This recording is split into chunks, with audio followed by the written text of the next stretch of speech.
Tá ótimo. Boa noite a todos, tá? É um prazer tê-los aqui. Hoje a gente está começando uma série dos eventos um pouco diferentes, tá? Da Sociedade Brasileira de Patologia, que a gente vai sair um pouco do assunto primordial nosso, que é a patologia, né? A gente vai tentar pensar um pouco fora da caixa, vamos falar assim, tá certo? Antes de a gente começar o dia de hoje especificamente, em comemoração ao Dia do Patologista, eu queria trazer a público, tá? Uma novidade. A SBP vai lançar esse livro agora, tá? Em breve já vai estar disponível a versão online, eletrônica dele no site da sociedade, que é um manual de boas práticas em patologia. Tá? Os associados devem recebê-lo em breve pelo correio, mas também vai ter uma versão online para quem quiser acessar e consultar. Olha. Bom, o nosso evento de hoje, né, o Caminhando entre Flores e Espinhos, como eu comentei, a gente vai estar falando um pouco mais da vida e não de patologia especificamente. Tá? Eu queria pedir aos participantes que tenham alguma pergunta aos palestrantes, que façam pelo ícone de Q&A, tá certo? Lá embaixo à direita, e não pelo chat. Fica mais fácil a gente gerenciar dessa maneira. Tá? A gente tem hoje, falando aqui conosco, né, o Dr. Pedro Halal. Pedro Halal é reitor da Federal de Pelotas. Tá? Ele é doutor em epidemiologia, faz parte acho que um dos maiores estudos epidemiológicos da América Latina, sem dúvida, e talvez acho que do mundo, pelo tamanho da nossa população, sobre essa situação da pandemia que estamos vivendo no momento. Tá? Em seguida, nós vamos falar com o pessoal da Vera Investimentos e o Fernando Ferreira, que é o estrategista-chefe da XP, certo? As perguntas que possam ser feitas, que vocês queiram fazer a eles, fazer pelo ícone de Q&A, que está lá embaixo, que a gente repassa a eles no final da fala de cada um, tá certo? No mais, agradecer novamente a todos a participação, espero que todos estejam bem e que a gente passe por mais esse desafio que nós estamos vivendo. Pedro, você pode começar aí hoje. Então, uma boa noite. É uma satisfação estar aqui conversando nesse novo evento aí da Sociedade Brasileira de Patologia. Esse título, Caminhando entre Flores e Espinhos, ficou muito criativo. Mas antes de começar a falar do tema para o qual eu fui convidado, eu queria fazer uma homenagem a um patologista aqui de Pelotas, professor Flávio Menezes, que foi professor da Universidade Federal de Pelotas, agora é aposentado. É um cara pelo qual eu tenho profundo respeito, uma grande fonte de inspiração. Então, só para fazer uma homenagem aí à questão da patologia, a esse colega que tanto contribuiu com o crescimento da área. Peço desculpas, meu celular não estava no silencioso aí. Mas eu vou falar para vocês um pouco sobre a questão do coronavírus, dos dados epidemiológicos da nossa pesquisa. A gente, na Universidade Federal de Pelotas, está liderando esse estudo, que é efetivamente o maior estudo epidemiológico do Brasil e da América Latina sobre coronavírus, e junto com o estudo espanhol, é o maior estudo do mundo sobre o coronavírus. E hoje é um dia um pouco simbólico para fazer essa apresentação, porque hoje a gente anunciou a continuação da pesquisa. A pesquisa foi financiada nas primeiras 3 fases pelo Ministério da Saúde, e agora, a partir da 4ª fase, hoje a gente anunciou o financiamento do Fundo do Todos pela Saúde, vinculado ao Banco Itaú, para a continuação da pesquisa, e a 4ª fase já deve acontecer agora, ao redor do dia 20 de agosto. Então, hoje é um dia de comemoração para nós do EpiCovid. É uma pesquisa que tem como símbolo um iceberg, porque a gente, desde lá de março, já tinha essa percepção de que os casos que apareceriam nas estatísticas oficiais, eles representariam apenas uma fração do total de casos, lembrando muito a ideia de um iceberg, que tem uma ponta visível e depois tem toda a parte que fica submersa, e é isso que a gente então se propôs a estudar com essa pesquisa, que é o EpiCovid. Esse mapa mostra 133 cidades do Brasil que fazem parte do estudo, Essas cidades foram selecionadas por serem a cidade mais populosa de cada uma das mesorregiões do Brasil, divididas pelo IBGE, e vocês vão ver que elas cobrem todo o território nacional.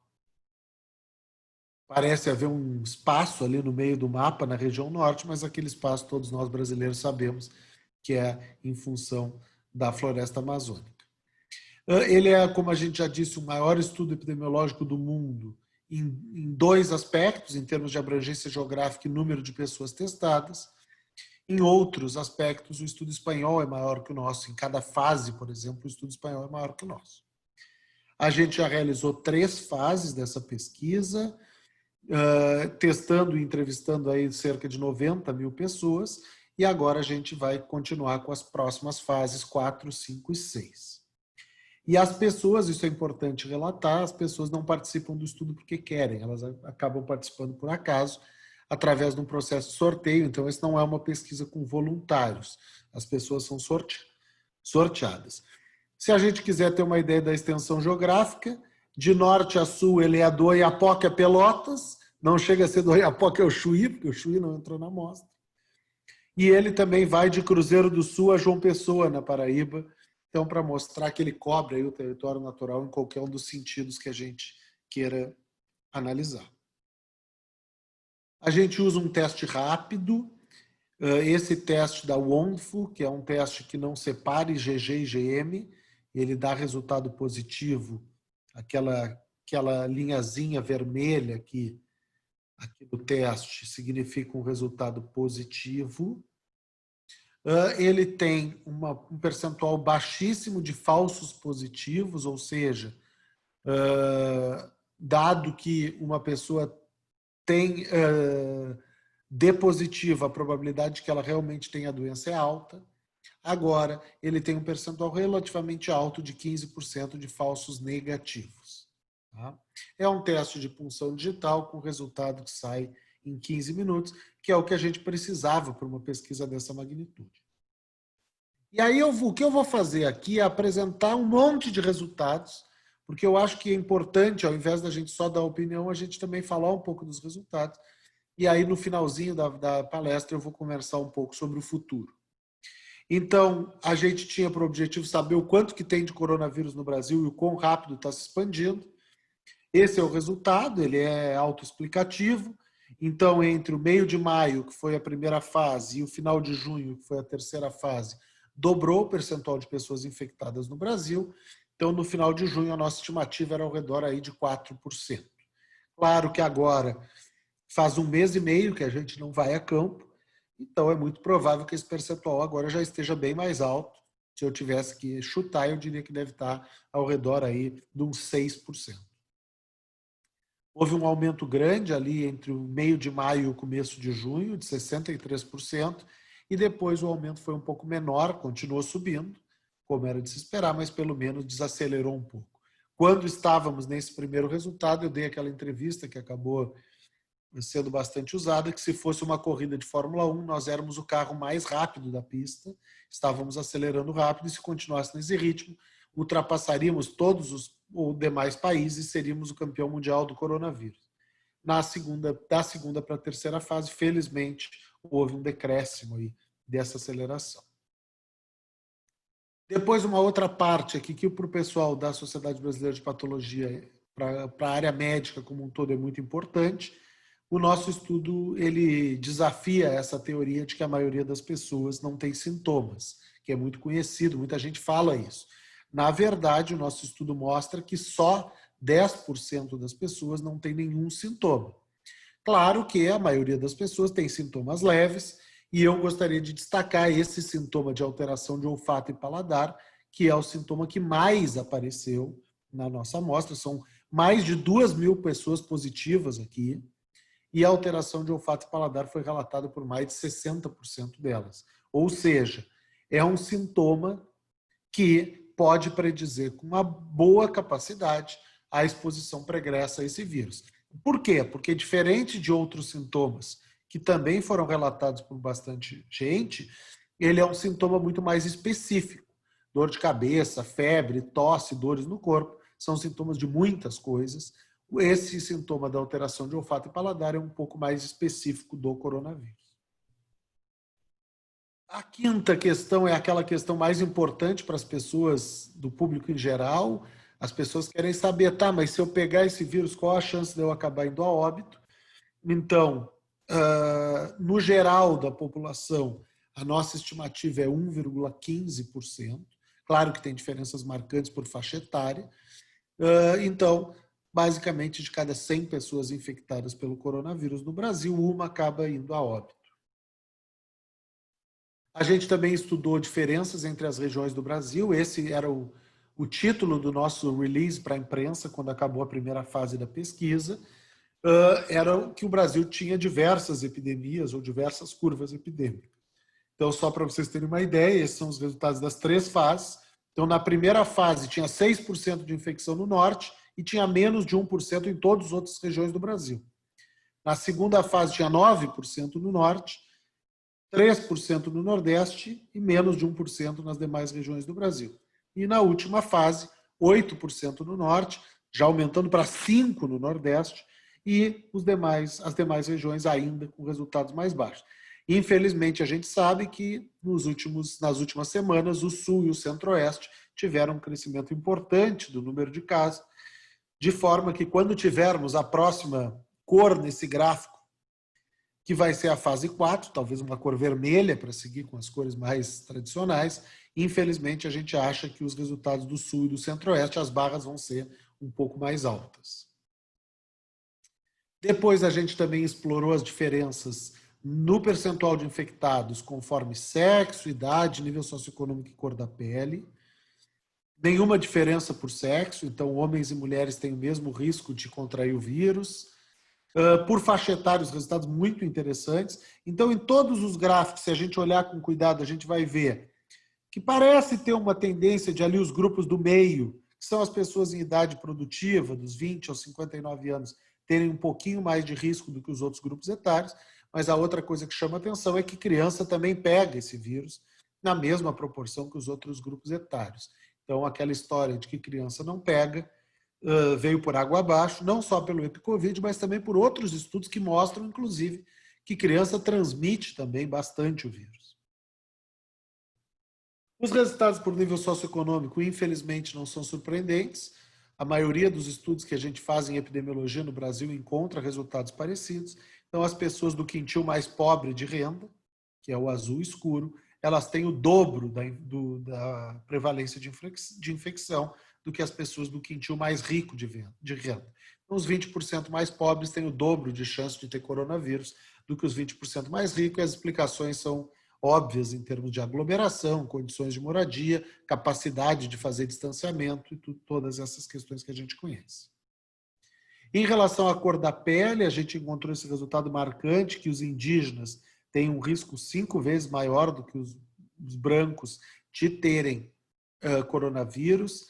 A gente estudou um pouco isso em relação a questões biológicas, genéticas, mas na prática parece que é um resultado muito mais social e cultural pela forma de organização. Uma vez tendo uma pessoa infectada, a probabilidade de transmissão é maior.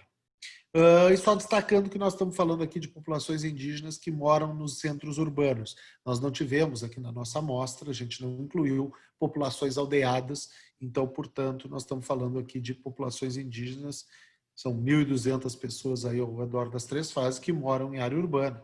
E aí tem estudante que está na universidade, tem vários indígenas que moram em situação urbana no Brasil hoje. Depois a gente quantifica, esse é o resultado que a mídia mais valorizou, a diferença entre o número de casos que aparece todos os dias nos meios de comunicação e o total de pessoas realmente com anticorpos, e foi muito consistente esse resultado ao longo das 3 fases da pesquisa, sempre teve entre 6 e 7 esse número. Inclusive, todos eles são arredondamentos, então era 6 e 5, 6 e 6, depois 6 e 4 e 6 e 3. Então, sempre ficou aí ao redor de 6,5. Então, se a gente quiser saber quantas pessoas já tiveram exposição ao vírus no Brasil, a gente pega as estatísticas oficiais e multiplica por 6,5, a gente vai ter uma estimativa, embora não perfeita, porque o nosso estudo não é de todo o país, mas ele é de 133 cidades sentinela, incluindo todas as capitais, e que representam 1/3 da população brasileira. Depois a gente avaliou também a questão da transmissão intrafamiliar. A literatura mostra ao redor de 20% em outros países, que obviamente têm condições de moradia diferentes das brasileiras. E no Brasil esse resultado também é marcante. De cada 10 pessoas que moram com alguém que teve infecção ao vírus, 4 delas acabam também contraindo o coronavírus. Esse resultado aumenta a nossa preocupação com a questão da aglomeração, com a questão das condições de moradia. Por último, a questão do distanciamento social. A gente avaliou, e aqui não é dado de análise de deslocamento do celular, é pergunta para as próprias pessoas. Entre o meio de maio e o final de junho, então, aumentou de 20% para 26% o percentual das pessoas que estão saindo de casa todos os dias e diminuiu de 23% para 18%, 18,9% o percentual das pessoas que estão ficando em casa todo o tempo. Claro que aqui nós estamos falando com base no que as pessoas nos relataram. Pode ter aqui algum erro de relato. Então, concluindo, a inteligência epidemiológica é importante para que a gente conheça bem o coronavírus. Existem diversas curvas epidêmicas no país, em regiões, estados e cidades. Houve um aumento bem grande entre a primeira e a segunda fase e depois, felizmente, desacelerou. Existem muito mais sintomáticos leves do que assintomáticos, de forma que a gente pode sim prever o risco de infecção com base em sintomas e poderia ter detectado precocemente muito mais gente no Brasil, isolado e evitado que essas pessoas transmitissem, que é o modelo que a Coreia usou, por exemplo. Crianças também são infectadas, tanto quanto adultos, mais infecção entre os mais pobres, 1 de cada 100 infectados, infelizmente, acaba indo a óbito, e a confirmação dessa teoria do iceberg de que existe muito mais casos, muito mais pessoas infectadas na população do que o que aparece nas estatísticas oficiais. Então, isso é o que eu tinha para apresentar do EpiCovid. Eu, para encerrar minha palestra, deixando aqui o meu contato de e-mail, eu vou parar o compartilhamento e vou usar os últimos 2, 3 minutos para falar um pouco sobre o futuro, que é o tema principal pelo qual eu fui convidado aqui para falar. Então, na verdade, a primeira questão é que a gente tem que ter uma noção do que vai acontecer nos próximos meses. A primeira coisa é que as curvas elas vão começar a decrescer. Em algum momento vai começar a cair. Mas o vírus vai seguir existindo. Então, a gente não vai voltar a uma normalidade, como a gente chamava, antes de termos vacina. A gente deve ter vacina no primeiro semestre do ano que vem. A gente está botando muita expectativa nas vacinas, mas a gente sabe que não serão vacinas perfeitas, serão vacinas imperfeitas, parecida com vacina de gripe, que se faz todo ano. Mas a gente espera que, após a vacinação, aí sim a gente tenha uma perspectiva de retorno à vida mais próximo do normal. Só tem 2 coisas no mundo que funcionaram para frear a evolução desse vírus até hoje. A primeira é a testagem em larga escala e controle ou rastreamento das pessoas que tiveram contato com os positivos. Infelizmente, o Brasil é um fracasso nisso. Tanto o Brasil como um todo, quanto os estados não investiram em políticas de testagem. Tiveram uma ideia de que testar é só para contar caso, e não é. Testar rápido numa doença como essa é para evitar a disseminação da doença. E a outra questão é evitar o contato entre as pessoas infectadas e as pessoas suscetíveis, o tão conhecido distanciamento social. Nisso, o Brasil, lá no começo da infecção, foi relativamente bem. Infelizmente, agora o Brasil deu uma relaxada desigual, porque relaxar em relação a Manaus hoje não tem problema nenhum. A curva já está na descendente, está tudo bem de relaxar em Manaus. Agora, relaxar nos lugares onde a curva ainda está na ascendente é o que nos preocupa bastante. Então, fica aí a preocupação com as medidas que estão sendo tomadas sanitárias no Brasil. Acho que a gente, resumidamente, até o final do ano, vamos voltar com o futebol, já está tendo, mas não vai ter torcida, vamos voltar a encontrar nossos familiares, mas não vai ter grandes aglomerações, vamos voltar a sair na rua com comércio, mas vai ter que seguir usando máscara. Então, eu acho que, pelo menos até o final do ano, nós estamos falando aí de uma vida com um grau relevante aí de restrições, como está acontecendo nos países da Europa, por exemplo, onde os números já caem diariamente. Então, era isso que eu tinha preparado, Emílio. Te agradeço muito pelo convite. Estou aí à disposição para responder algumas perguntas.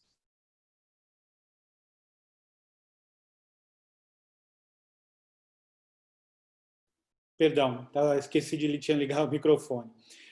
Obrigado, né, Pedro, por ter aceitado o convite. Um dos motivos que levou a gente a chamar é que todo patologista, eu acho que é um pouco de epidemiologista frustrado, porque a gente vive na base de estatística, né?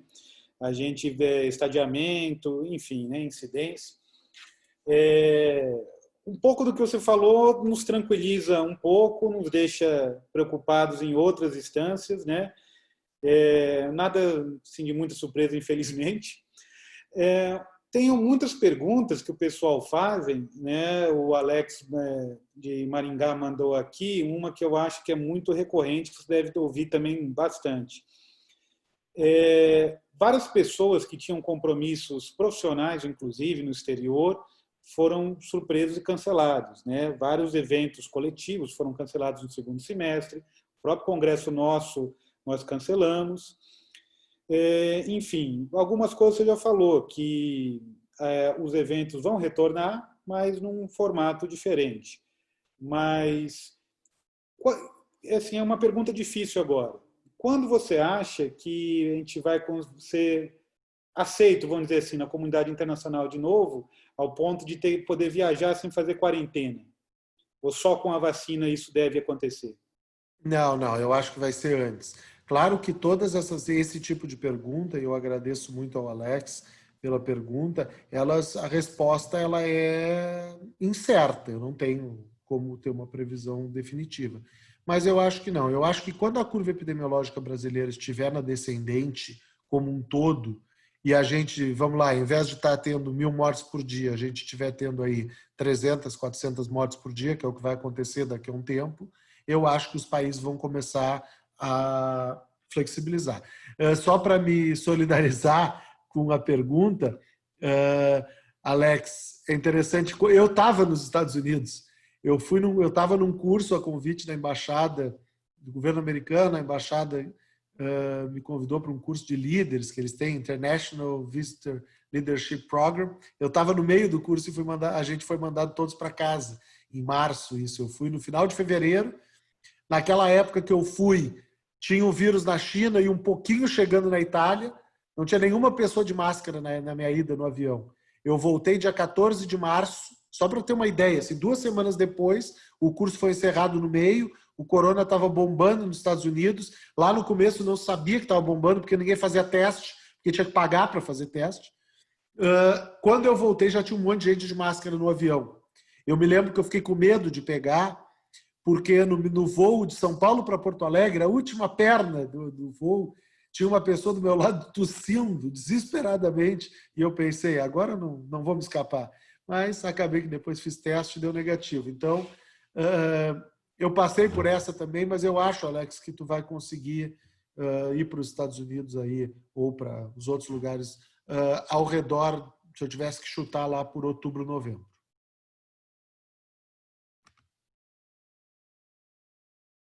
Perdão, eu ainda não consigo me habituar, você liga e desliga o microfone.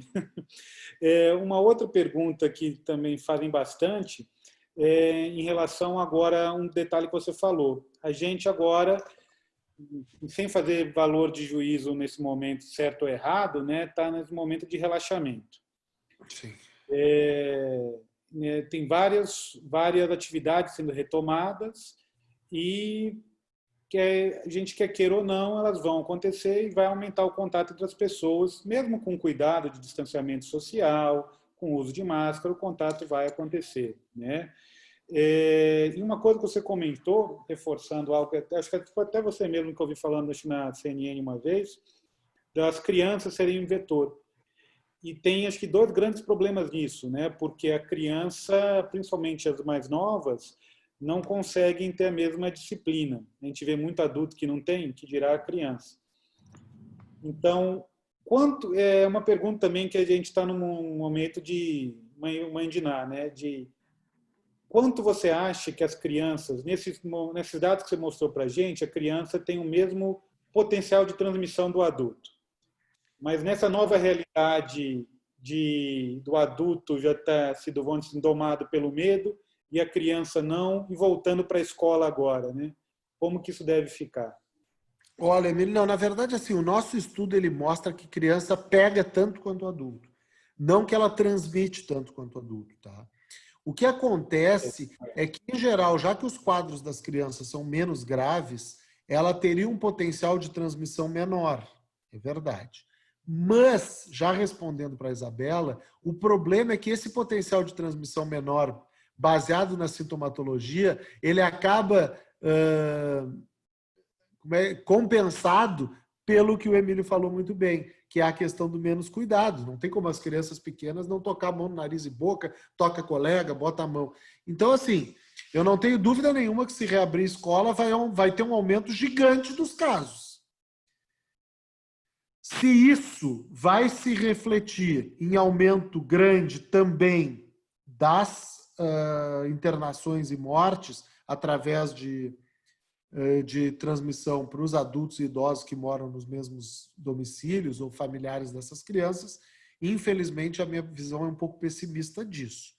Mas aí a pergunta, tá, mas então o que nós vamos fazer? A gente vai ficar sem aula para o resto da vida? Não, eu acho, e aí eu vou dar uma opinião, Emílio, um pouco diferente da anterior, porque são perguntas diferentes. Então eu respondi para o Alex que eu acho que vai ser aceito que a gente viaje para os Estados Unidos ou para outros países lá por setembro, outubro. Eu acho que escola vai ser no primeiro semestre do ano que vem. Eu não acho que a gente vai conseguir voltar aí com atividade escolar nesse ano. Eu acho que a gente vai acabar voltando no ano que vem. Vai ter uma série de movimentos para que isso aconteça antes. Acho que alguns até vão prosperar, mas acho que, se tu quiser saber a minha opinião, eu acho que não tem como. Eu acho que a gente deveria estar investindo mais em outras formas de ensino, como alguns lugares estão fazendo. E aí eu já vou aproveitar para responder a pergunta do Milton aqui. Diferença dos dados de registro de óbito dos cartórios e dados de óbitos municipais. Eu vou te dizer, Milton, eu confio muito nos dados de óbito, tá? As estatísticas de óbito, quanto mais eu investigo como é que está sendo relatado o óbito por Covid, mais eu confio no dado. Tem alguma subestimativa? Ah, sim, pode ter. Mas, sinceramente, eu acho que tem uma boa precisão ou validade do número de óbitos registrados. O que pode gerar confusão é o aumento do SRAG, lá, como o pessoal gosta de dizer, da síndrome respiratória aguda grave. Mas tem muita SRAG que está sendo colocada como síndrome respiratória aguda grave, testado e não confirmado coronavírus. Então, assim, eu tendo a acreditar bastante nas estatísticas de mortalidade, das mortes, embora saiba que algum grau de subestimativa pode ter, mas nem se compara com a subestimativa de casos, que aí o nosso estudo mostra que é muito grosseira. Tá certo. Queria agradecer ao Dr. Milton. O Dr. Milton é aqui de Juiz de Fora, da cidade. Um prazer estar junto com o senhor aqui, Dr. Milton. Eu acho realmente que era isso, né? O Pedro veio trazer um pouco da realidade para a gente.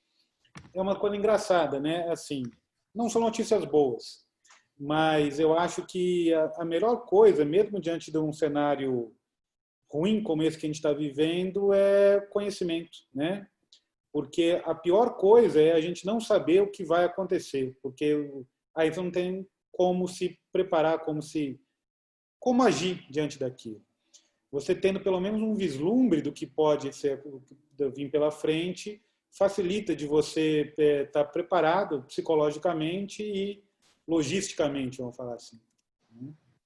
Eu queria agradecer então, Pedro, convidar você para continuar aqui com a gente, se você quiser, se você puder. O Grenal é só às 10 horas, né?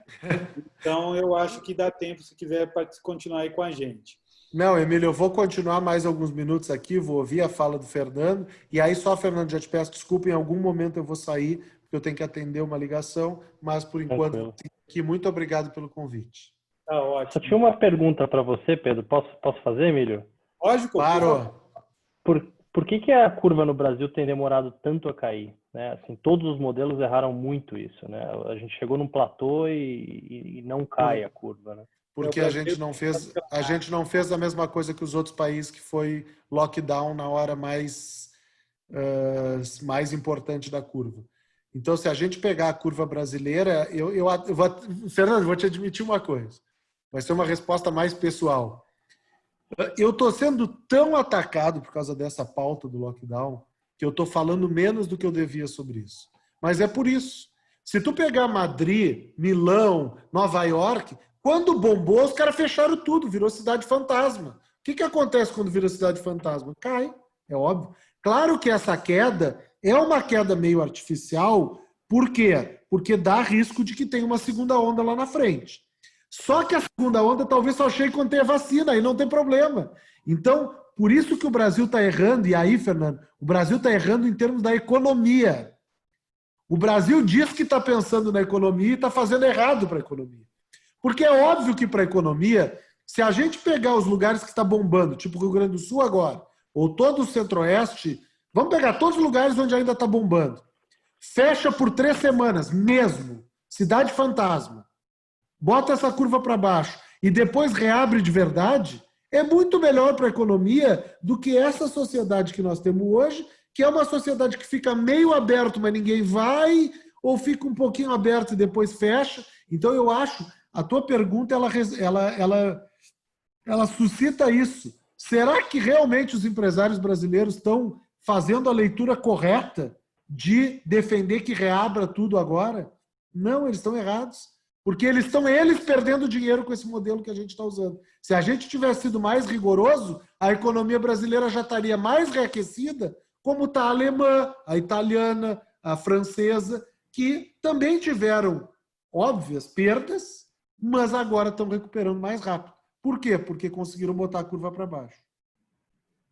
Eu divido esse sentimento. A gente conseguiu extrair o pior da situação dos dois lados. Essa é uma grande frustração que eu tenho, e, assim, e totalmente fora do nosso controle, né?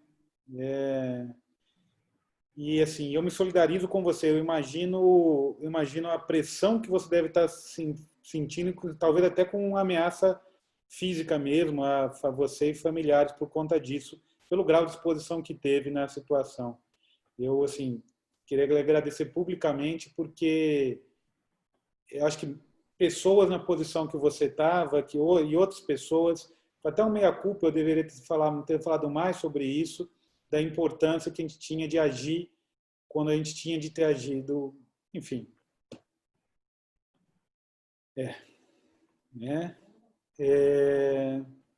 Mas a gente tem que encarar o que a gente tem realmente para hoje, né? Lidar com o que nós temos da melhor maneira que nós pudermos. Ok? Então, vamos... Só uma pergunta. Pergunta relevante. É gremista ou colorado? Essa é a pergunta mais relevante de todas, Emílio. Eu sou Brasil de Pelotas, Chavante, o maior clube de futebol do estado do Rio Grande do Sul. Estamos na Série B. Esse ano a gente deve subir para a Série A. Muito provavelmente, ano que vem, a gente ganha a Série A, conquiste vaga na Libertadores e devemos aí, até 2023, a gente deve ganhar o primeiro Mundial. Não tenho dúvida disso. Talvez disputando até com o Cruzeiro, quem sabe. Tá? Vou o Pedro para fazer a estimativa da Bolsa de Valores aqui, onde vai o Ibovespa. Assim, eu não sei se o resultado vai ser tão bom, né? Mas tá ótimo. Bom, vamos continuar ainda com o evento de hoje, né? A gente vai estar agora conversando com o escritório da Vero Investimentos, né? Que nos trouxe aqui o Fernando Ferreira.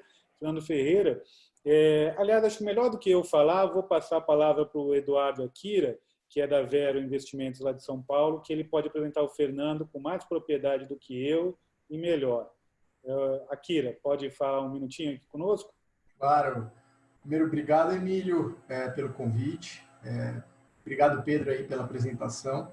A gente que trabalha no mercado usa muito das informações que vêm de vocês para tentar entender alguma coisa e tentar prever alguma coisa nesse ambiente tão caótico que a gente viveu, né?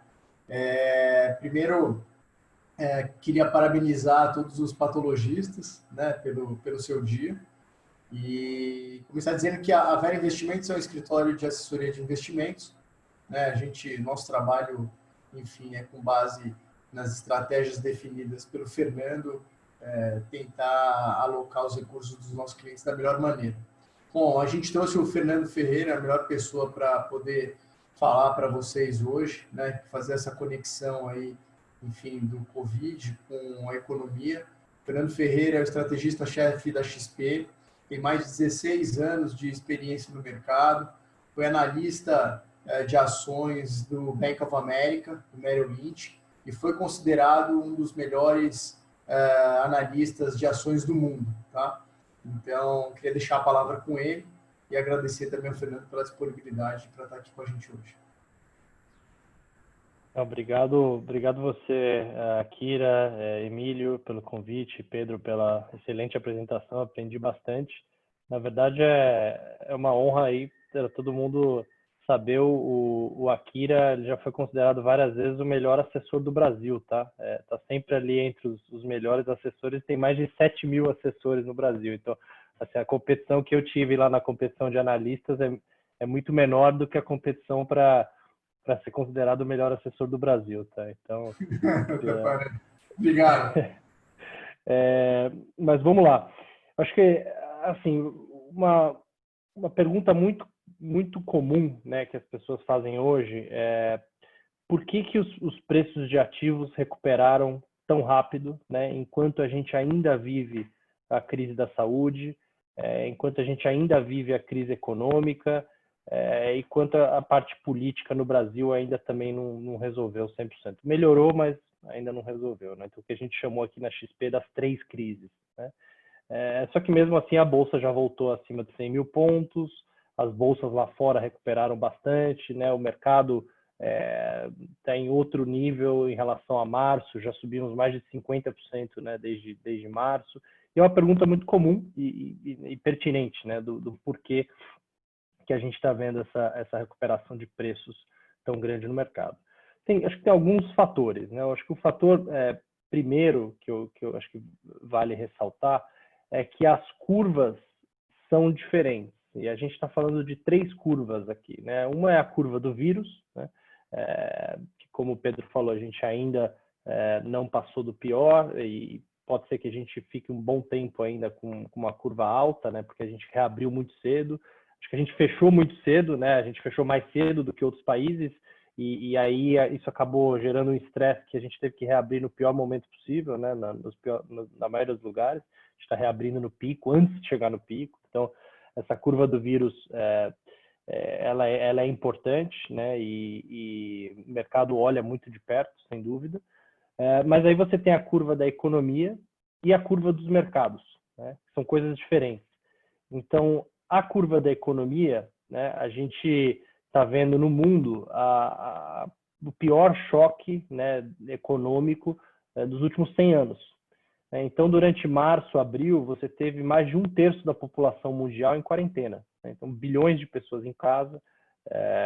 Isso gerou um impacto econômico gigantesco. Né? Para vocês terem uma ideia, a última grande crise, que foi a crise de 2008, você teve uma queda no PIB global em 2009 de menos de 2%, né? 1,5%, 2%. Agora a gente está falando de uma queda de PIB global de 4%, 5% esse ano. Né? Então, para achar uma queda tão grande de PIB no mundo, a gente tem que voltar lá para a crise de 29, né? Para achar algum paralelo de uma crise econômica tão grande. E aí a terceira crise, ou a terceira curva, desculpa, é a curva dos mercados, né? E por que os mercados já recuperaram, apesar dos dados econômicos, né, estarem vindo muito ruins e a curva do vírus ainda não ter baixado? E a razão para isso é que os mercados olham para frente, né? Então, os mercados, eles ali viram o que aconteceu na China, né, com a economia, viram que a recuperação na China foi muito rápida, uma vez que foi controlada a pandemia, Aí depois isso aconteceu na Europa, né? A Europa está recuperando rapidamente, e os Estados Unidos também, apesar da gente estar vendo esse aumento de casos ali no sul dos Estados Unidos, que muita gente chamou de segunda onda, mas não é uma segunda onda de fato, né? Porque isso é uma primeira onda nas regiões nos estados que não tiveram uma grande primeira onda. A verdade é que todos os dados econômicos que a gente viu em todos esses países surpreenderam positivamente, né? Então, muita gente esperava que fosse ser uma recuperação lenta, devagar, e chamavam de uma recuperação em U, uma recuperação em L. E a verdade é que os dados econômicos que a gente viu até agora surpreenderam positivamente, né? Então, a crise e o choque, sem dúvida, foram muito grandes, né? Foram sem precedentes aí dos últimos 100 anos. Só que a rapidez da recuperação também surpreendeu, né? Então, acho que esse é um fator importante para mencionar. E o mercado olha para frente, né? Então, o mercado olha para o segundo semestre, imagina, como o Pedro falou, que as curvas vão continuar baixando, que a gente tem mais chances de ter uma vacina. Quanto mais tempo passa, mais próximo a gente está da vacina, né? A gente não sabe se é outubro, novembro, fevereiro, mas enfim, já são 165 vacinas, né? Agora que estão sendo, né, em fase de testes e aprovações, e algumas delas, né, por probabilidade, né, provavelmente vão dar certo. Então, a gente olha para o segundo semestre e a gente continua com uma cabeça otimista, tá? Para preços de ativos. A gente tem uma expectativa que a Bolsa continue subindo no Brasil, a gente tem uma estimativa que o índice Bovespa chega a 115 mil pontos no final desse ano, a gente está agora em 102, 103 mil pontos, então ainda dá, né, mais de 10% de potencial de valorização. Obviamente, desde o lado dos 60 mil pontos a gente já recuperou bastante, né? Mas a gente ainda vê um potencial interessante de alta na Bolsa, né? Então, por que eu estou falando só da Bolsa? Porque estou falando de ativos, né, preços de ativos de forma geral, né? E aí conta para mais do que só a Bolsa. Mas a gente olha, né, para essa curva da economia começando a recuperar, e para a curva do vírus provavelmente começando a baixar no segundo semestre com uma vacina mais próximo, a gente mantém o nosso otimismo. Além disso, um fator muito importante para mencionar é a questão dos estímulos que estão sendo dados para a economia no mundo inteiro, né, por parte dos governos e dos bancos centrais no mundo. Então, até agora, desde março, desde que começou a crise, a gente já viu anúncios que somam 20 trilhões de dólares no mundo, né, de pacotes fiscais e pacotes monetários, quando você soma o mundo todo. 20 trilhões de dólares é mais de 20% do PIB global. É mais ou menos 22%, 23% do PIB global. Então, o que acontece? A economia no mundo esse ano vai retroceder, vai cair algo como 4% a 5%. Né? A economia brasileira também vai cair em torno de 5% a 6%, né, esse ano. A estimativa aqui na XP é uma queda de 6% no PIB.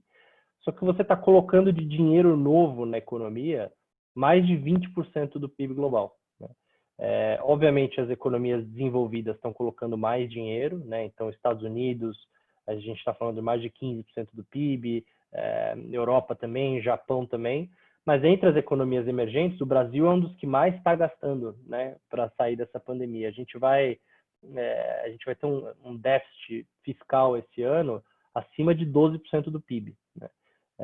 Então, a gente está realmente gastando bastante, o que é correto a se fazer. Né? Eu acho que o mercado não discute a necessidade desses programas de auxílio, eles realmente são necessários, mas quando a gente olha para frente, a gente tem dificuldade em enxergar que os governos vão voltar atrás desses benefícios. A gente acha que a chance é que até o final do ano esses benefícios continuam sendo estendidos e continuam sendo anunciados. Então, se o mercado voltar a cair, né, se a economia não recuperar, etc., a gente vai ver mais e mais programas sendo anunciados. Então, esse 20 trilhões pode virar 25, pode virar 30, né? Assim, a gente chegou num patamar que os governos estão emitindo moeda, a gente não tem nenhum sinal claro de volta da inflação, nem no Brasil, nem no mundo, né? Hoje o Banco Central cortou juros para 2% ao ano, cortou 25 pontos base, né? Veio de 2,25 para 2%. E no restante do mundo, a gente tem juros zero ou juros negativos, né? E aí, quando você olha para esse tamanho de impressão de dinheiro, a gente ainda não tem visto nenhum sinal de inflação nas economias, né? Inflação na economia real, que a gente chama, né? O que a gente está vendo é uma inflação de preços de ativos, né? Então, o que eu quero dizer com isso? Quando os governos e os bancos centrais emitem moeda, esse dinheiro ele vai parar onde? Ele vai parar na renda fixa, né? Eles compram títulos soberanos, títulos do governo dos governos de renda fixa. E isso faz com que os juros caiam, né? Os juros na renda fixa hoje, no mundo inteiro, são muito baixos, né? Não é uma realidade só no Brasil, é uma realidade no mundo que a renda fixa tem juros hoje próximo de zero, né? Ou até negativo. Na Europa, os juros são negativos, né? Os juros de curto prazo. E aí isso faz com que alocadores de capital são meio que expulsos da renda fixa, né? Se você é um grande fundo de pensão que precisa ter aquele retorno anual, né, para pagar os seus pensionistas, você tem que migrar para fora da renda fixa, né? E você tem que começar a comprar o que a gente chama ativos reais, né? O que são ativos reais? São ativos que os bancos centrais não conseguem imprimir, né? São ativos que você consegue mais palpáveis ali. Então a gente está falando de ações, né? Quando você compra uma ação, você está comprando um pedaço do patrimônio daquela empresa, né? Você não está comprando um título, né, que te promete pagar no futuro. Você está comprando um pedacinho daquela empresa que você pode ir lá votar na assembleia, né? Você vira sócio daquela companhia. Mesma coisa com imóveis, né, e fundos imobiliários. Você compra um fundo imobiliário, você está comprando um pedaço daquele ativo, né? Mesma coisa de comprar um imóvel. Então a gente viveu muito isso no Brasil do passado, né? Nos anos 80, 90, hiperinflação, todo mundo sempre corria para o imóvel, né? Com confisco, com toda aquela histórico no Brasil, todo mundo tinha né, imóvel como um grande investimento. Hoje você não precisa, você consegue comprar fatias de vários imóveis, né? Consegue diversificar com muito mais liquidez via fundos imobiliários que te pagam ali o rendimento mensal, o rendimento, né, trimestral, sem imposto de renda, né? Então é um investimento interessante e que está indo bem. Além disso, as commodities, né? As commodities estão subindo bastante de preço. Então a gente está vendo o preço do ouro, preço da prata, preço do cobre, minério de ferro. O petróleo subiu, mas parou porque o petróleo tem a questão de demanda, né? A demanda está muito fraca por transportes, né? Setor aéreo, as pessoas não estão saindo de casa ainda, então o petróleo tem uma questão de demanda fraca mais específica. Mas quando você olha para as outras commodities, principalmente as commodities metálicas e as preciosas, né? Elas estão subindo de preço. O ouro já subiu mais de 30% em dólares, subiu quase 70% em reais esse ano, por conta disso, né? Os investidores eles estão migrando para esses ativos, né, reais, e você está vendo uma inflação de preços de ativos. Então a gente acha que essa impressão de dinheiro, né, esses níveis de estímulos que a gente tem visto pelos governos no mundo todo, eles dificilmente vão embora no segundo semestre. Acho que os governos vão ter dificuldade em tirar esse dinheiro, né? Uma vez que você começa a dar um cheque para a população, é difícil voltar atrás. Isso, obviamente, no longo prazo, vai ter implicações fiscais, vai ter implicação de aumento de dívida no mundo inteiro. Então, assim, existem riscos, né, desse cenário quando a gente olha no longo prazo, mas na nossa visão, a melhor maneira de se proteger, né, em relação a esses riscos, ou a melhor maneira também de se beneficiar, né, desse cenário que eu tracei, é uma coisa muito simples, né, e uma coisa que é muito simples de se fazer, e é o que a gente chama o melhor almoço grátis, né, que o mercado te dá, que é a diversificação, né? Então, quando você olha esse gráfico aqui, essa tabela, vocês estão vendo minha tela, né?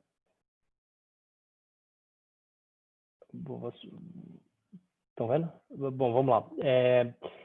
Basicamente, essa tabela ela mostra os ativos ranqueados, né, do melhor para o pior todos os anos. E a verdade é que ela mostra que isso muda bastante, né? Alguns anos o S&P, que é o índice da Bolsa Americana, foi o melhor ativo em reais, outros anos foi o dólar, outros anos foi o Ibovespa, ou a renda fixa, enfim, varia bastante, né?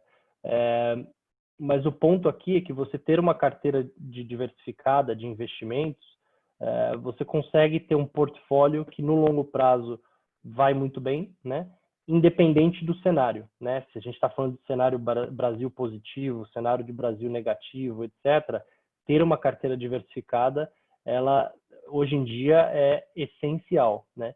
No passado, a gente nunca precisou ter uma carteira tão diversificada. O brasileiro tinha lá 80%, 90% do seu patrimônio em renda fixa, né, em CDI, pagando 1% ao mês, e aí você pegava um pedaço ali da sua carteira e investia em algo mais arriscado, né? Mas era um pedaço pequeno, era 15%, 20%. Isso mudou, né? Você investir hoje 80% do seu dinheiro, do seu patrimônio em renda fixa, na verdade você está perdendo dinheiro, né? Porque provavelmente se você investir em CDI, né, na Selic, né, juros de curto prazo, pode ser que você perda da inflação, né? Então a inflação projetada para o ano que vem, ela vai ficar muito próxima ou até superior à taxa Selic. Então diversificar o patrimônio e ter uma carteira diversificada é extremamente relevante, né, nesse cenário atual, que a gente tem uma visão otimista em relação ao futuro, porém a gente também vê vários riscos, né, no horizonte. Risco de guerra comercial China e Estados Unidos, você ainda tem riscos políticos no Brasil, você tem riscos da eleição americana, enfim. Então, a melhor forma de se proteger desses riscos, mas ao mesmo tempo se beneficiar disso que eu falei, né, dessa impressão de dinheiro que está vindo para o mercado, então uma liquidez muito abundante, que vai fazer com que os preços de ativos continuem performando bem, é isso aqui, tá? É a diversificação. Então, por isso que é muito importante ter o seu assessor de investimento, né? Falar da sua situação específica, né, com o seu assessor, porque muita gente me pergunta, Ferreira, qual que é o melhor percentual para investir em ouro? Qual é o melhor percentual para investir na bolsa? Na verdade, não existe uma fórmula mágica, né? Cada um tem o seu perfil, quanto tempo você vai investir, quanto de risco você pode tomar, se você vai precisar daquele dinheiro ou não vai precisar. Então, assim, o assessor vai conseguir montar uma carteira melhor para a sua situação, né? Mas o melhor investimento, né, que existe é justamente ter essa carteira diversificada. E aí hoje a gente tem muitas opções de investimentos, até investimentos internacionais, direto aqui do Brasil, né? Que antigamente isso não estava disponível para os brasileiros, né? Investir no S&P, em fundos globais, etc. Isso só estava disponível para investidor de altíssima renda, né? Do private. Hoje em dia não é mais o caso. Hoje em dia a gente já tem vários investimentos internacionais disponíveis aí na nossa plataforma. E aí eu vou parar por aqui, que eu já falei bastante. Ótimo, tá? Que antes de fazer as perguntas que chegaram aqui, Fernando, queria fazer dois comentários. Um que eu descobri que eu tenho uma prima que pode ser, acho que, ministra da Economia. Tem uns 5 ou 6 anos, né? Eu estava conversando com ela e ela não dá doce nenhum, não dava. Hoje o menino já comeu. Não dava doce nenhum, nem chocolate para o filho dela. E a gente estava numa festa de criança, aí, pô, criança não comia brigadeiro, eu olhava aquilo, achava esquisito. Eu falei, pô, mas não dá nenhum para ele, o negócio é bom, né? Tudo. Ela olhou assim para mim, o dia que eu der um, eu não vou poder parar nunca mais. Né? Então, é exatamente isso que você falou. É exatamente isso. Assim, o ministro da Economia e o presidente que cortar esse auxílio realmente é algo complexo, vamos falar assim. Exato. Então, enfim, vamos ver o que vai acontecer aqui na frente. Exatamente. E um outro comentário, eu li sobre isso na época de 2008, eles fazendo um paralelo da crise na época com o 29, né? Que ela se espalhou realmente muito rápido, como você falou, muito mais do que a de 29, mas a recuperação também foi muito maior. Né? Então, a gente hoje vive num mundo mais acelerado até do que em 2008. Talvez isso explique um pouco, né, disseminação tanto da pandemia quanto da própria crise, né? E eu espero que a recuperação também siga esse mesmo ritmo. Eu sou um pouco pessimista quanto à recuperação. Acho que ela não vai ser tão rápida igual de 2008. Eu acho que ela vai vir sim, mas vai vir num ritmo mais devagar. Tem bastante perguntas, eu vou tentar... Na verdade, sim, são muitas perguntas, mas muitas delas parecidas. Eu vou tentar condensar numa pergunta única de uma resposta mais elaborada. Como que está, na sua opinião, a situação global agora dos grandes players? Especificamente, tá, Estados Unidos e China, que eles já vinham antes, né, numa queda de braço pela liderança econômica, e agora isso está se acentuando.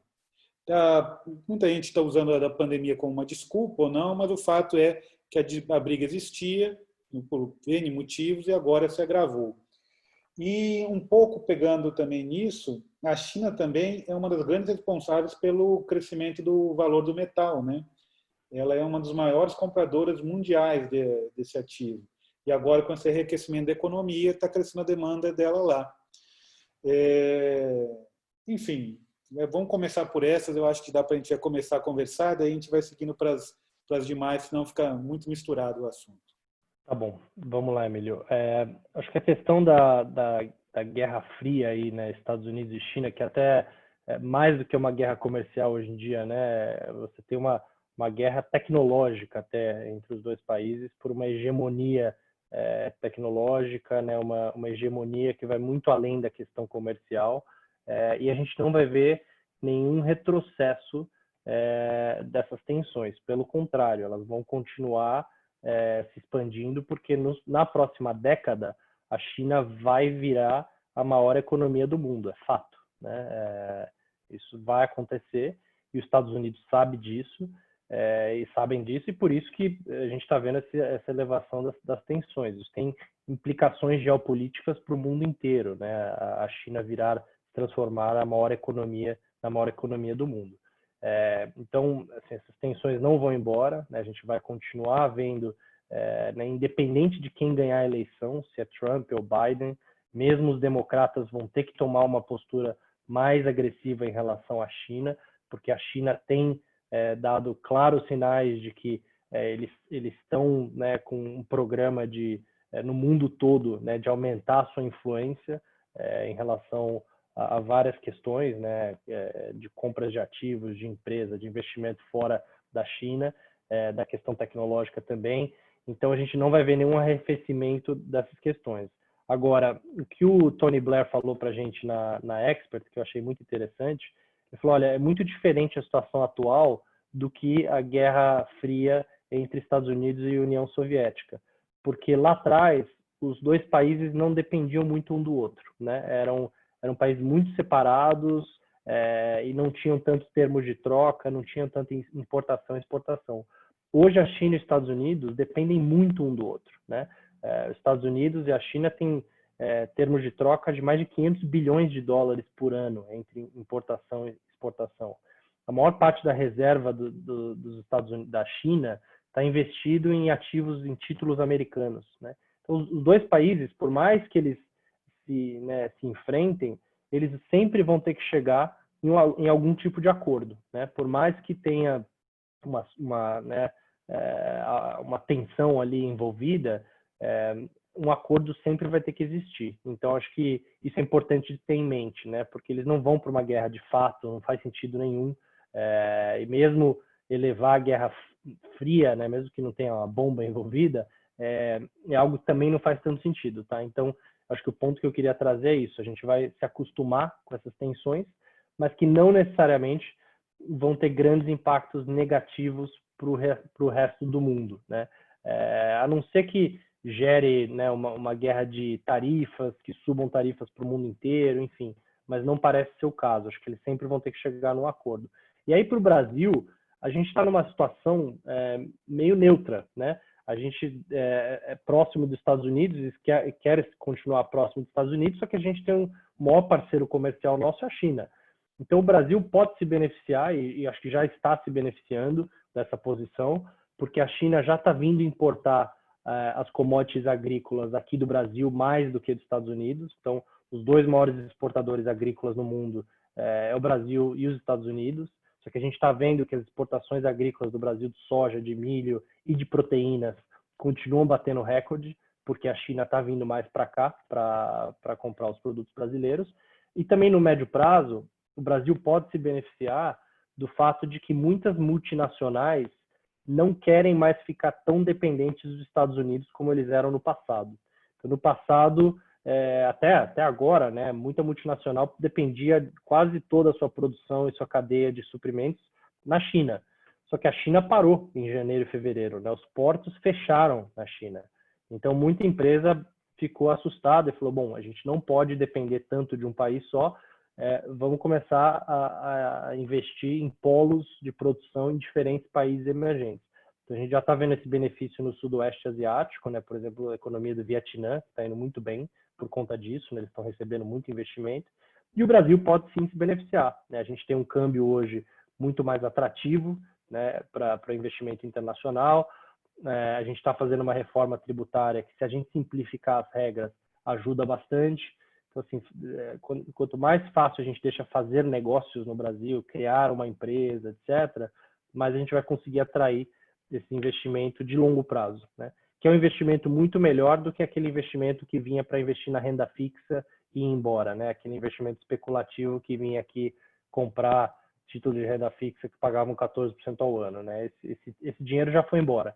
A gente precisa atrair o outro tipo de dinheiro, que é aquele dinheiro que vem para construir fábrica e é um dinheiro que fica no longo prazo, que emprega, né, as pessoas. Então, o Brasil pode se beneficiar, assim, tanto no curto prazo quanto no médio prazo dessas tensões aí entre China e Estados Unidos. Você abordou, em parte, agora um pouco do que o Dr. Milton perguntou, né, sobre as reformas políticas e fiscais do Brasil.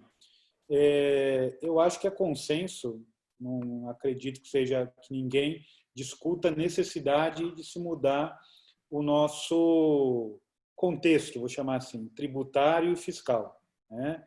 Porque, independente de achar qual é o modelo correto, eu acho que todos concordamos que o atual não vai chegar a um objetivo positivo. Existe uma grande dificuldade política de se avançar de uma maneira positiva quanto a isso. Mas eu concordo com o que você falou, que, como a Previdência passou, certo ou errado, alguma coisa vai chegar num futuro próximo. O que eu ia perguntar para você pegando um pouco dessa expectativa dessas reformas tributárias que devem vir agora para o segundo trimestre, direcionado um pouco, vou puxar a brada para a nossa sardinha aqui agora, no setor de serviço, especificamente a medicina diagnóstica, que é a área da patologia. Tá? A gente, sim, uma coisa que eu fico um pouco temeroso é que a gente tem um potencial de ser tempestade perfeita. Nós somos o setor de serviço. A gente hoje é beneficiado com uma carga tributária razoavelmente baixa, né, por os parâmetros brasileiros. E a gente está com uma expectativa dessa carga tributária aumentar de 6 a 7 vezes com a reforma proposta pelo Guedes. Isso sendo otimista. Tá? Ao mesmo tempo, nós usamos insumos que são commodities. Aliás, isso não está correto, mas nossos insumos todos são dolarizados. Então, no ano passado, nessa época, o que eu pagava R$3, né, a unidade de valor, eu estou pagando 5,50. Então, enfim, confesso que eu estou um pouco temeroso pelo que vai acontecer nesse cenário. E a isso tem mais um detalhe que é importante. Grande parte da fonte pagadora do serviço diagnóstico, serviço da medicina no geral, vem do governo, tanto pelo SUS quanto pelos fundos de pensões que tem operadoras, né? Tem o plano de saúde do Banco do Brasil, tem o plano de saúde do Correio, plano de saúde do Exército, né? Então, nem necessariamente do SUS, mas todos esses vêm do governo, direto ou indiretamente. E o governo, apesar de eu achar pessoalmente, isso agora é uma opinião minha, que a ajuda que ele ofereceu não é o que deveria oferecer, mas não acho que é culpa do governo que está lá, sinceramente. Eu acho que ninguém poderia da ajuda que seria ideal no Brasil. Tá? Eu acho que ele fez até mais do que a minha expectativa que ele faria. Eu acho até que ele saiu bem melhor do que eu imaginava. E como que isso vai afetar a capacidade do governo se manter como uma fonte de bom pagador nesse segundo semestre que a gente vai ver agora em 2020 e mais do que o segundo semestre. Eu acho que a bomba vai estourar mesmo no primeiro semestre de 2021. Para ser bem específico, ali em fevereiro, março de 2021, que é quando as carências dos empréstimos, quem pegou agora, vai começar a vencer. Né? Como que você enxerga essa situação? Olha, acho que o cenário que você traçou realmente o setor de serviços é o setor que foi o mais impactado, né, pela pandemia e pela quarentena, e vai ser o último setor a recuperar, né? Então a gente viu que setores industriais, setores de varejo, principalmente quem tem um varejo online, etc., foram setores que passaram bem pela crise na medida que as atividades reabrem, voltaram ao normal relativamente rápido. O setor de serviços não, né? O setor de serviços vai demorar porque as pessoas demoram mais a sair de casa, a voltar mais ao normal, tem receio, né? Então saem para fazer mais o essencial, né? Então a gente viu isso em muitos outros países. As pessoas saem para fazer o essencial, né? Porque vai ter que conviver com o vírus. Então você vai ao trabalho, volta, mas voltar ao normal pré-pandemia vai demorar. Então eu concordo que assim, a questão da reforma tributária não tá clara e parece que é difícil de passar da forma que veio, porque impacta principalmente o setor que mais está sendo impactado pela crise. Então, assim, é difícil, né, que você consiga passar isso. Então, eu acho que vai ter uma discussão muito grande daqui para frente, né? Por isso que o governo tentou quebrar a reforma tributária em algumas partes, né, para justamente tentar fazer com que essa discussão fique mais fácil, mas mesmo assim vai ser muito difícil, né? Porque qualquer tributo que você vai mexer vai ter um beneficiado e alguém que vai perder, né? Em qualquer mudança. Sempre vai ter alguém que vai sair perdendo, que vai querer manter, né, o que tinha antes, enfim. Então, é algo complexo, né, de se mexer. E aí, em relação à inadimplência, crédito, etc., realmente é um risco, né? Por isso que o setor bancário, né, os bancos, as ações dos grandes bancos estão ainda bem atrás, né, do resto da bolsa. Então, assim, para você ter uma ideia, a bolsa cai 10% esse ano, no ano, os bancos caem 30%, né? Porque o mercado está preocupado com esse aumento de inadimplência lá na frente, está preocupado com o aumento de competição para os bancos, né, que está vindo para esse aumento de competição, as fintechs, etc. Isso pode impactar o setor bancário de uma forma geral, né? Em relação ao governo, o Brasil vai sair mais endividado, sim. A gente vai sair com uma dívida PIB bem alta, né, dessa crise, acima de 90%. Então, a gente voltar para uma agenda de controle de gastos, uma agenda de redução da dívida PIB e uma agenda que a gente chama da ancoragem fiscal, né, é muito importante, porque o mercado vai prestar muita atenção nessa trajetória, né? Se a gente gasta muito esse ano e continua gastando muito nos próximos anos, não tenha dúvida que os juros não vai ficar em 2%, os juros vai subir bastante, a gente volta para aquele Brasil do passado, né? Que juro alto, que ninguém quer investir, todo mundo tem preocupações, porque tem um risco grande de endividamento do governo, né? Por isso que é tão importante o Brasil sair dessa pandemia com uma agenda, né, visando controle de gastos, visando redução da dívida PIB e uma agenda fiscal mais ancorada, porque se a gente for para uma agenda desenvolvimentista de gastar e depois a gente se preocupa, a gente não é o Fed, né? A gente não é os Estados Unidos. Infelizmente, eu brinco que infelizmente a gente não tem uma maquininha de imprimir dólar, né? Se a gente imprimisse dólar, né, e não reais, seria muito mais fácil, né? Porque todo mundo quer ter dólar e o real é uma moeda, né, a gente é um país emergente. Então a gente tem que né, trazer de volta a credibilidade em relação ao país e à nossa moeda. eu vou fazer mais uma pergunta, e aí eu depois tem uma pergunta para o Akira. Né? Você foi elogiar ele, aí chegou uma pergunta para ele. Um pouco no que você comentou agora, que também é algo que me preocupa pessoalmente, no momento a gente está vivendo um período de inflação baixa, porque pelo cenário econômico anterior, que a gente estava vivendo, que já era algo positivo, só que agora também a inflação tem uma demanda represada, né? Então, assim, a minha pergunta para você agora é que esses juros baixos que nós estamos vivendo e esse endividamento que não está gerando uma inflação correspondente, até que ponto você acha que isso é decorrente dessa demanda que eu não sei falar mais se existe ou não existe, mas eu creio que existe, mas que as pessoas não estão consumindo no momento, mas que quando sair a primeira vacina no mercado, a demanda deve voltar, vai explodir. Porque a gente tem um grupo de WhatsApp que é meio maluco, mas todo mundo adora lá, que o Carlos falou uma coisa lá que é verdade, pelo menos eu concordo com ele, que o mundo não desacelerou com a pandemia. Na verdade, o que fez foi, eu acho que aumentou a marcha, né? Então, quando a economia for reaquecida um pouquinho que seja, a demanda vai explodir. E aí eu acho que vem o que você estava falando aí agora. Vai ligar a impressora, vai vir juros altos e vai vir inflação. E aí a gente volta nem na década de 90, a gente volta à década de 80. Meu medo, sabe? O que você acha dessa situação? Você acha isso possível, provável? Posso... Eu acho isso possível, porém ainda é um cenário de probabilidade baixa, tá? E eu vou explicar as razões. A primeira delas é que nos anos 80 era uma emissão de moeda sem controle, né? Então a gente gastava e emitia sem parar e isso gerou uma bola de neve, né?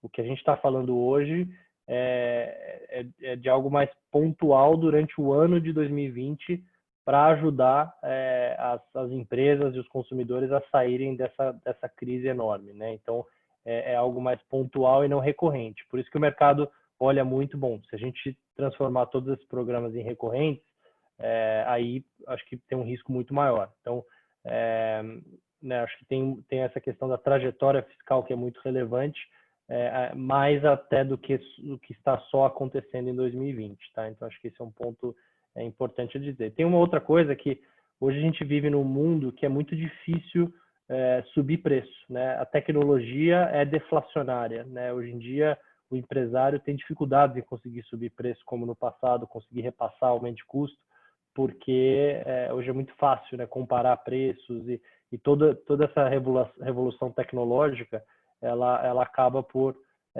pressionar a inflação estruturalmente para baixo, né?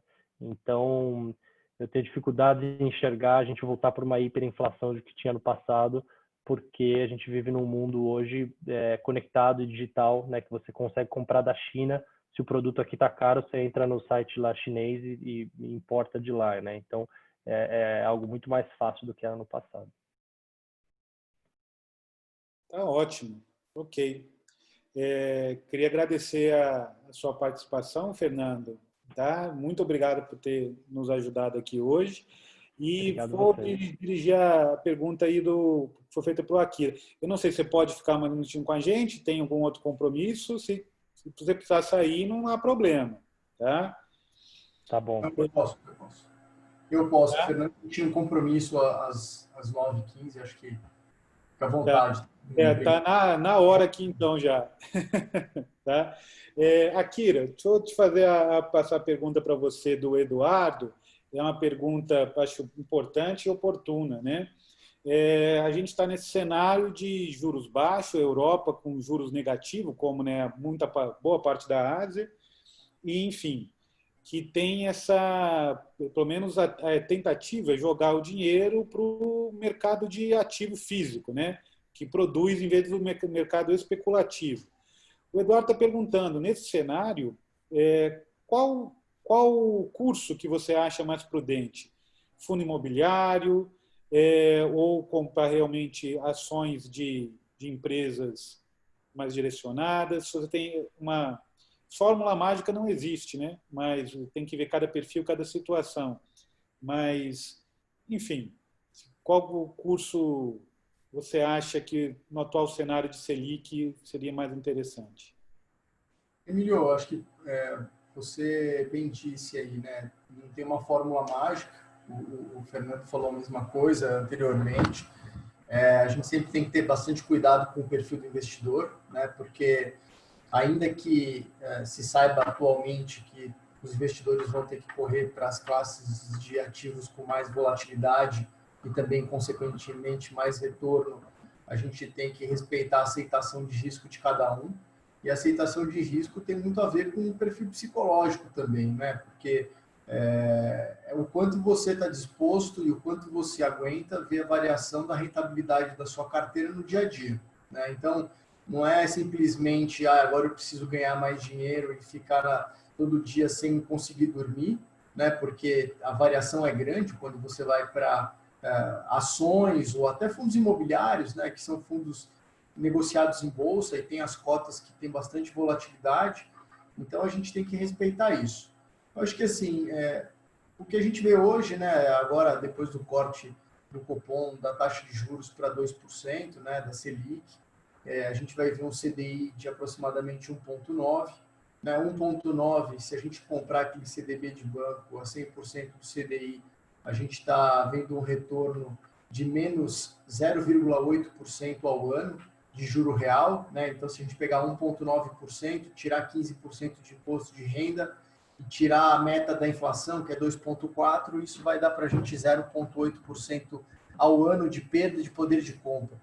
Então, assim, tudo que for ativo pós-fixado, né, que é aquele famoso CDB de banco, LCI e outros ativos que pagam alguns por cento do CDI, vai diminuir bastante a atratividade. E aí, lógico, se a gente for também muito agressivo, é aquilo que eu disse, né, o investidor não vai conseguir dormir. Eu acho que a gente pode caminhar para fundos multimercados. Fundos multimercados são fundos que, pela própria denominação, tem vários mercados, né? Operam vários mercados dentro dos fundos. Então, compra moeda, compra juros, compra ações, faz operações de arbitragem. Fundos de ações, fundos de investimento no exterior. Como o Fernando bem disse, hoje a gente tem acesso na plataforma a diversos fundos de investimento no exterior, fundos antes que não tinham acesso para investidores com patrimônio menos elevado, né? Era disponível sempre em plataforma de private, de banco. E aí, esperando também que a retomada no exterior ela seja mais rápida, né? E até usando um pouco o gancho do próprio Pedro, né? A gente tem fundos de investimentos no exterior em ações, em multimercados, que também é uma boa oportunidade nesse momento para o investidor. A gente tem carregado nas carteiras também bastante ativos de renda fixa, indexados à inflação. Hoje você encontra bons ativos, ainda com spreads bastante interessantes, isentos de imposto de renda. Então, debêntures incentivadas, certificados de operações, certificados de recebíveis de agronegócio, certificados de recebíveis imobiliários, que nada mais são do que dívidas emitidas por empresa, né, e incentivadas pelo governo para ter isenção no imposto de renda. E também ações diretamente ou fundos imobiliários. Lembrando, fundo imobiliário é um ativo hoje muito interessante, que nada mais é do que fundos que compram imóveis estes que serão locados e vão gerar renda. Essa renda é distribuída para o investidor, né? Essa renda distribuída é isenta também de imposto de renda.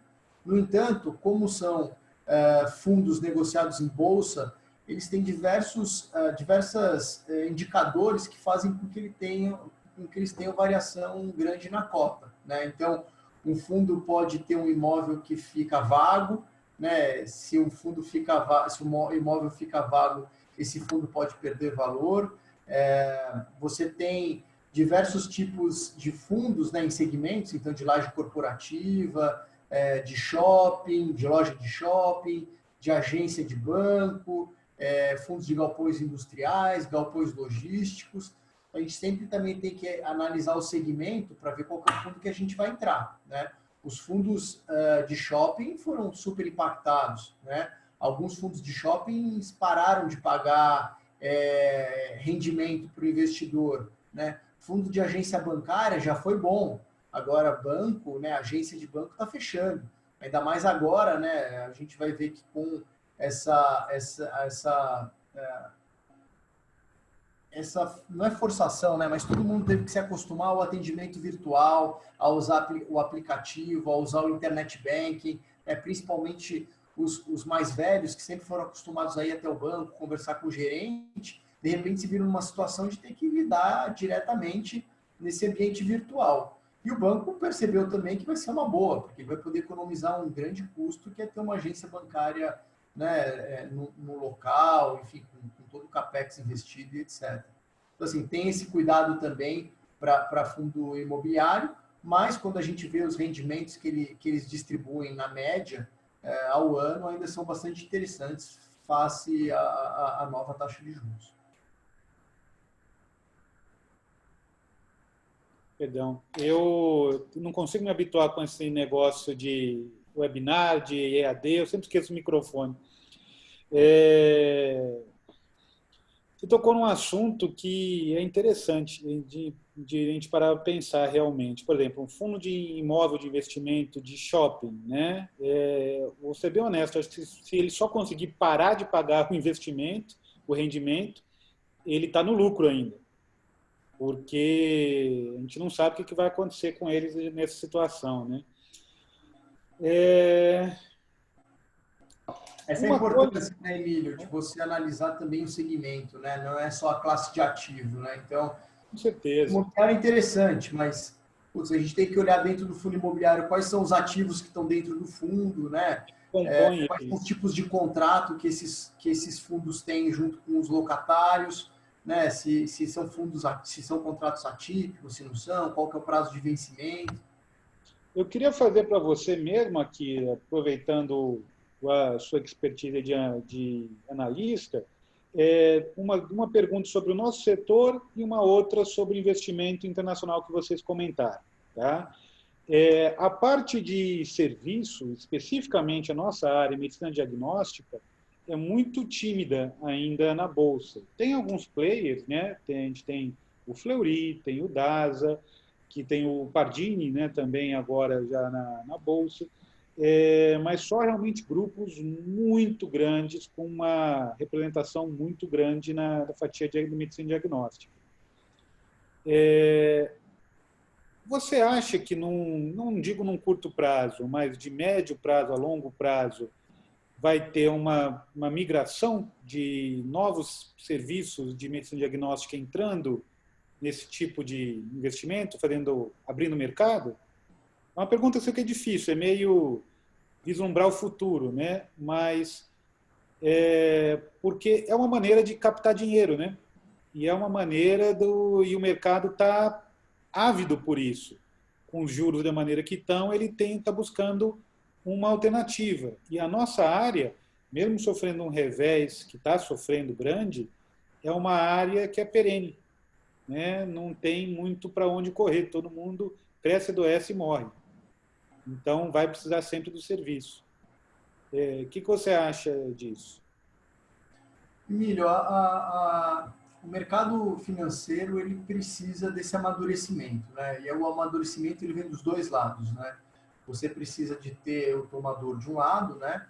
No final é o investidor, e do outro você tem que ter o doador, né? Então, quanto mais a gente tem empresas indo para o mercado de capitais, né? Para poder se capitalizar, tomar dinheiro, mas a gente vai ter também aqui do nosso lado o investidor, né? É óbvio, uma coisa puxa a outra, né? Como o próprio Fernando disse, hoje com a taxa de juros que a gente está de 2%, o investidor está com dinheiro queimando na mão, que não tem onde ele colocar, né? Então, assim, diminuem as opções, que antes a gente sempre foi um país rentista, né?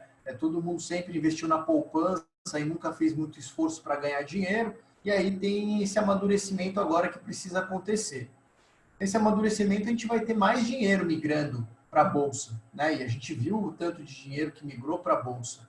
E aí o que acontece? bolsa tem uma quantidade de ações que ela é finita, né? Então, a gente precisa de ter mais opções no mercado, porque assim, quando a gente tem muito dinheiro e pouca alternativa, o preço das coisas sobem demais, né? Então, a gente tem que... uma coisa puxa a outra. Tanto para o segmento de medicina diagnóstica, né, de serviços, como para qualquer outro.